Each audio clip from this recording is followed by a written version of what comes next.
Hey, you ready for another Jack tale? This one is called Jack Learns the Difference Between Old and New.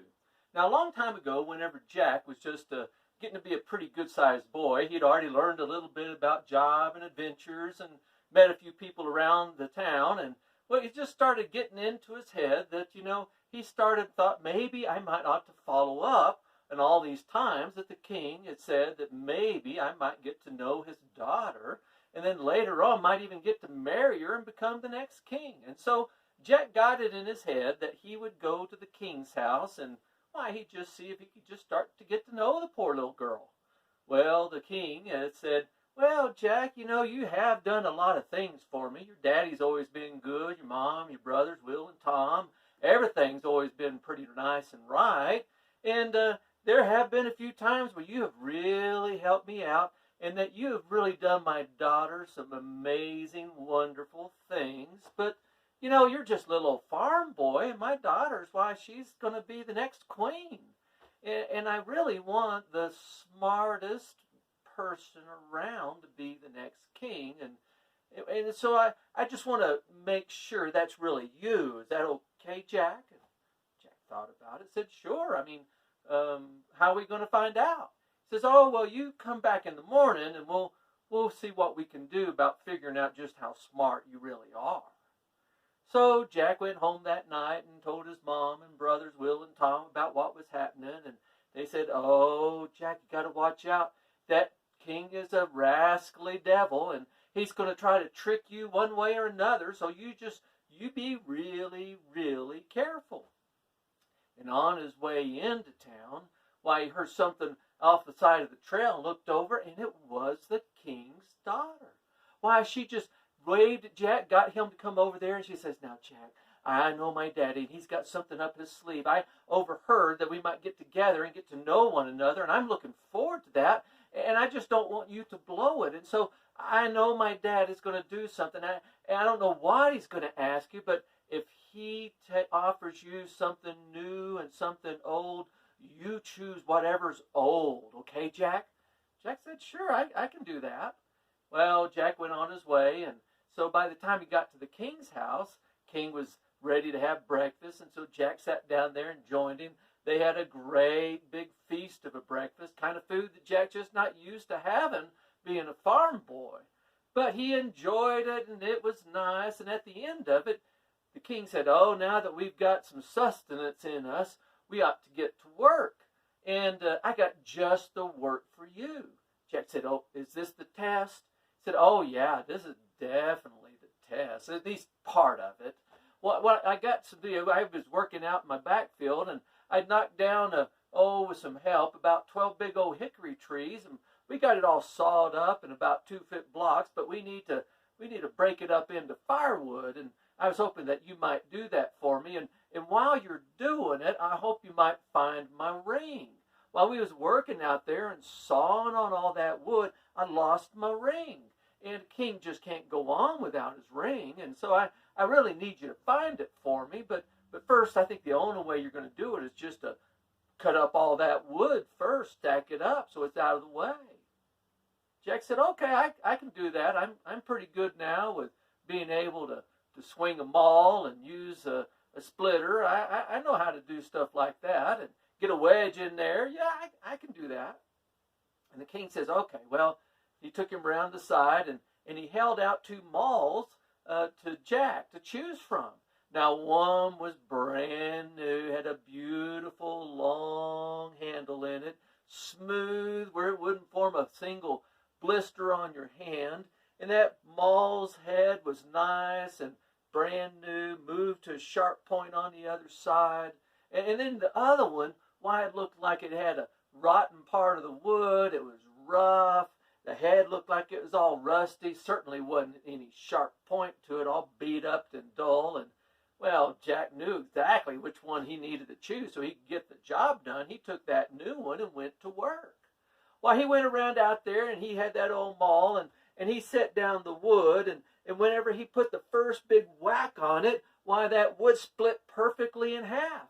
And then one side hopped up into one piece of wood, and the other one hopped up into another piece of wood. Instead of having one split wood, he had 2 more that he had to split.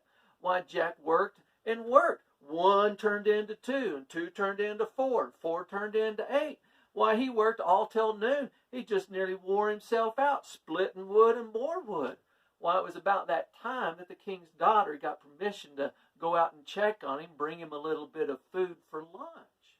When he got out there and she saw all the wood, she says, "Jack, what are you doing?" He says, "Well, I'm just doing what your daddy told me to do, but I don't know what I'm doing. I'm working so hard that he'll have enough wood to last for winters and winters, if anybody could ever split it." He says, "What do you mean if anybody could ever split it?" He goes, "Let me show you." She took that new maul, split a piece of wood, and it popped in and formed 2 more pieces of firewood. She said, "Jack, look at that maul in your hand." He looked at it and says, "Oh, it's an awful beautiful maul, isn't it? Best one I've ever had in my hand." She said, "Did my daddy offer you an old one too?" He said, "Well, yeah, he did." In fact, she pulled out from behind herself that old maul, and she goes, "Was it looking like this one?" And he said, "Well, kind of just like that one." She goes, "You give this old one a try." So he grabbed hold of it, kind of gentle with it, and he brought it down on a piece of wood, and whenever he did, instead of splitting off, it popped back together, and the 2 beside it popped back together, and the 2 beside it popped back together. Every time Jack took a whack, 4 or 5 or 8 pieces of wood would all come stacking back up together. They'd split back off, and then they would stack themselves up, and so Jack just had to take a whack, and then all of a sudden there would be split firewood and split firewood and split firewood, and it would stack up. Jack had never seen anything like it. Why, it only took him about half an hour to get all of that firewood split up and stacked up, and there on the very last piece of wood, sitting right up, was the king's ring. Why, Jack took that ring and he brought that whack down, split that last log, and it just jumped over in the pile, and it was all up. Why, he put that old maul on his hand, and he went in and gave the ring to the king. The king says, oh, Jack, you got to be a pretty smart fella to be able to figure out how to chop a magic pile of wood. So let me tell you, those woods had grown up, and they was magic, and I know that was a feat for you to do, but I got another thing tomorrow, so you get up here early, and I'll just see if you're really as smart as it seems like it. So Jack got up early the next morning, and he come in there, and sure enough, got there in time to have a great big old breakfast with the king. The king was just sitting there and enjoying it, and he says, oh, I hate this time of the year. There's so much work to get done. I don't know if you noticed when you was coming up to the house along that great big old dirt road that comes up here, those 2 big old bar ditches that run on either side of them, they's just full of weeds and all kinds of stuff. Probably have critters and snakes and things all inside of them. And well, I just need to get those things cleaned up and before they bring in all kinds of varmints that might even get up into my house. And Jack says, oh, I can do that. I know how to run a scythe. I can get down there. The king says, oh, I was hoping that you knew what you was doing with the scythe. Now, a mowing scythe, this big old hook, and on a piece of handle on it that you just throw around, and you just whip it back and forth, and you just be able to take the old weeds and everything down with it. Why, the king brought him out one that was brand new, had that beautiful handle on it, beautiful bright blade, sharp as could be, shiny as could be. And then the other one, why, it was an old looking thing. It was missing part of its handle. It was cracked up at the top. The old blade was rusty and had chips along the edges of it. Jack looked at the 2, and he knew which one was going to be the hard work and which one was going to be the easy work, and he took that new scythe and went out to start to mowing. Why, he got down there in that bar ditch, and he'd start slinging around, and whenever he took a sling on that grass and all those weeds and those thistles and anything that was down there, after he got through one side, he'd bring it back, and it'd be thicker. Why, Jack would just go until it got thicker and thicker, and then he'd have to step back. It was so thick, and then he would swing, and it would grow, and it'd be thicker and thicker, and he'd have to step back some more. Instead of getting less and less, he got more and more, and there was weeds and grass everywhere. By the time the king's daughter came out to check on him about lunchtime, she saw what he was doing and said, Jack, what are you doing? He says, well, don't you start in on me. I've been working hard. In fact, I'm working so hard by the time I'm through, there'll be grass all the way up the road to your dad's house. Why, I've never worked so hard and accomplished so little in my whole life. Why, every time I do this, just watch. I'll take a big old mow, and as soon as he did, it got thicker. She says, Jack, look at that scythe in your hand. And he did. She says, well, don't you notice anything about it? He goes, I know, it's a beautiful thing, isn't it? I'd never seen something like that. She said, Jack, did my daddy offer you something old? He said, well, yeah, but, that old one wouldn't have done no good. She said, did it look like this one? He said, well, that looks like the very same one. He says, why don't you give it a try? So he took that old scythe and he brought it back. And when he did one old swish, why, it just cut everything down to a nice, even, small patch and just took everything off. And what was there just sort of bound itself up into a pile. And then pretty soon it'd just take another. He said it was just like swinging air back and forth. It wasn't even work. And he only took him maybe an hour or two. He got all the way up one bar ditch, all the way back up the other, had all those stacks made up so they could be hauled off and burned up. Why, it was the easiest thing that Jack had ever done. And when he got through, he went right up to the king and let him know, said, oh, king, that was the easy work. Well, I thought I was going to have a hard time. I was struggling till lunch, but then everything came into focus, and I got the things doing just right. Got all of those bar ditches good and clean for you. Why, the king went out there and looked at it and couldn't believe his eyes. He says, why, Jack, you did. You got it there. You must be a pretty smart fella after all. And he says, well, I am, king, I am. I'm a smart fella. I can figure out stuff pretty good. He says, well, you come tomorrow and we'll see just how smart you really are. I got one more test for you. And so he got there early in the morning, and sure enough, whenever they got there, they had that big old breakfast. They started eating together and enjoying together, and they had a wonderful time. There was biscuits, and there was gravy. There was meats to have, and all kinds of fruits, and they just ate to their fill. And then the time they got through, the king says, oh, I tell you what, now you chopped up the wood for me, and I appreciate that. And you got rid of the weeds for me, and I appreciate that. But I got some more work to do, and I just need to make sure you can do it as well. He says, oh, what kind of work is it? I'm sure I could do just about anything. He says, oh, it's not bad work at all. All you have to do is help me clean up my barn.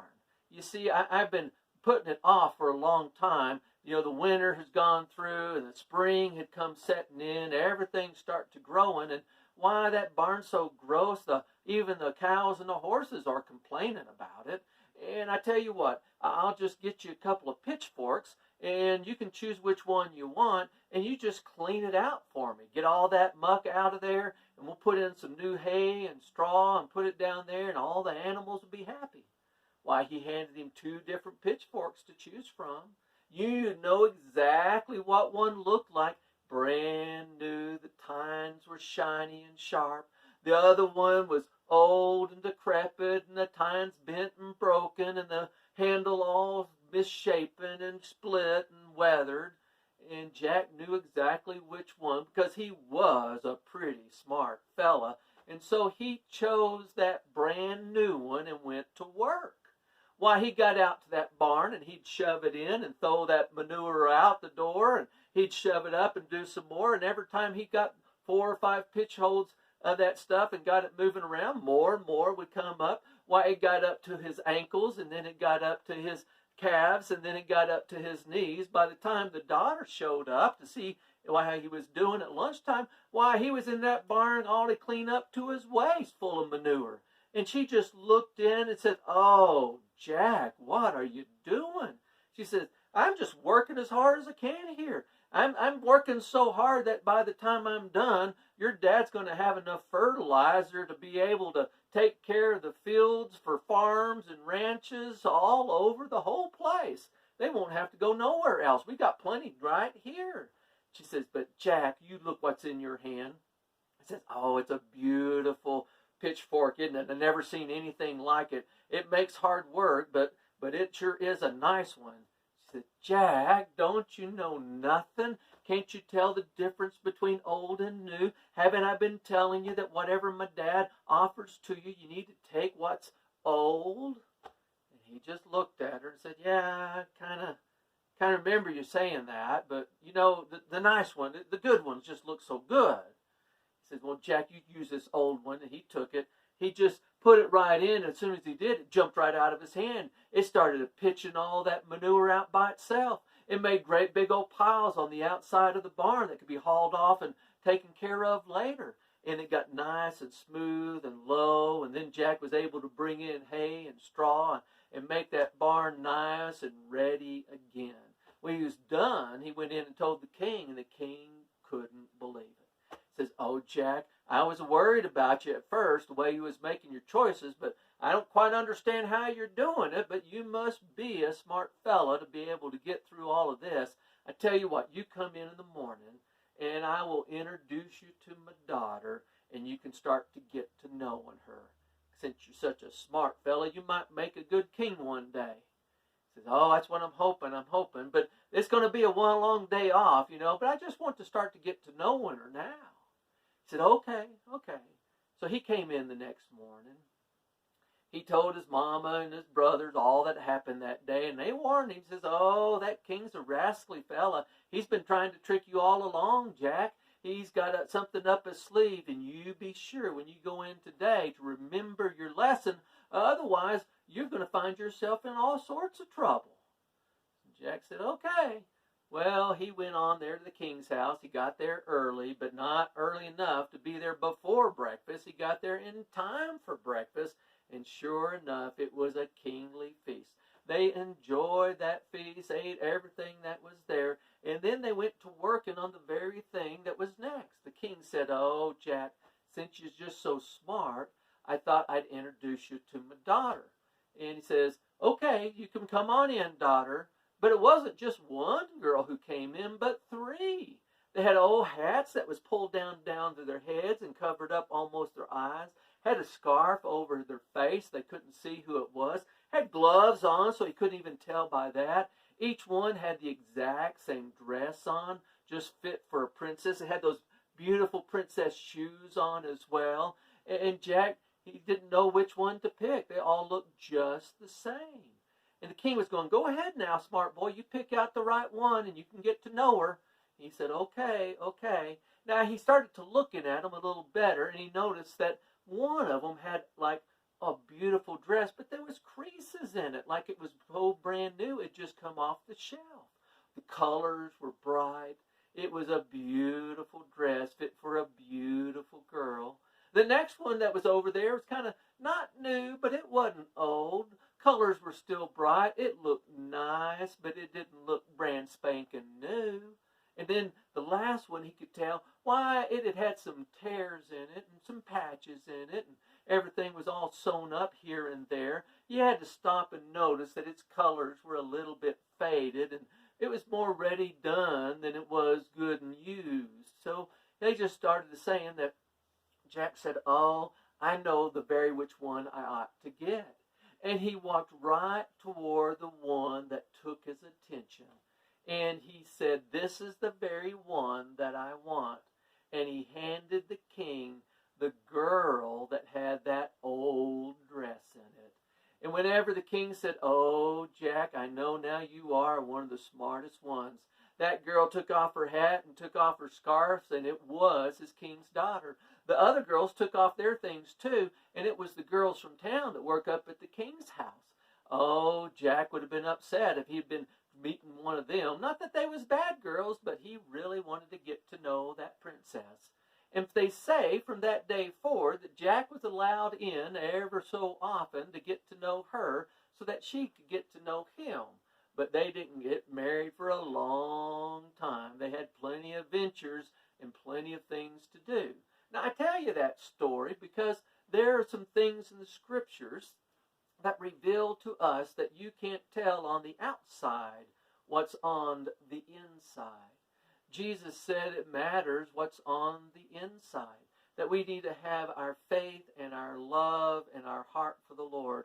And we're not ever going to fool anyone on the outside of especially not God. In fact, there was even someone that gave away a lot to some people, and he was given a nickname, the Son of Encouragement. But the others wanted to be just like him, but on the inside they were still greedy, and so they kept things for themselves, and they wanted people to just like the outside. In fact, God called them on it, and they even ended up dropping dead because they tried to deceive the Holy Spirit. And so I just wanted to remind you to remember the difference between old and new. And don't let your eyes deceive you by what might be on the inside. And that's the end of that.